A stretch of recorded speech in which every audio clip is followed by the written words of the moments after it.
Here's another public sidewalk and street. And again, if you just took up a little bit, maybe this area with not a lot of grass, you just rip up a little bit of the grass and roots, just where there's already not a lot. You plant your seed, and then when it starts to grow, you just put some rocks in a circle around it, right?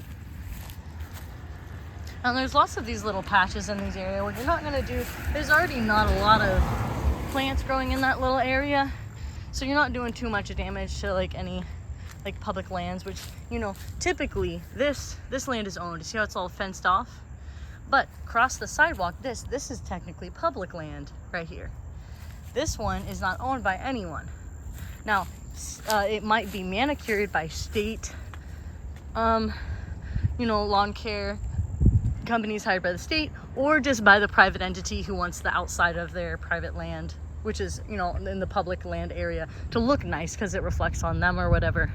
But what you really want to do is make sure that those things don't get mowed over or weed eated, and put something around it to make it look a little more official. Say you wanted to plant a seed over here, right? This isn't bad. It's right by a public street. There's lots of like very, very soft and moist soil. It does have a lot of rocks in it, but you could probably find a place here to plant some type of seed, right?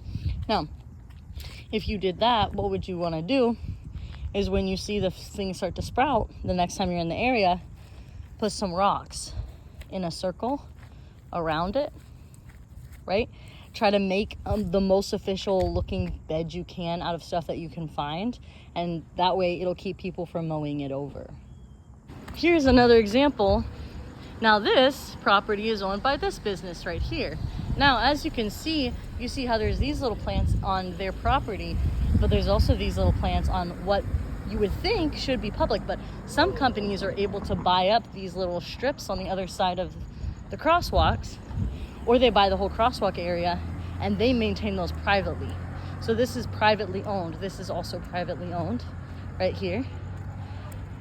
That over there is privately owned, this little section. And this is where you don't want to put your seeds, right? Because you as a member of the public do not have access to this part of land in the city.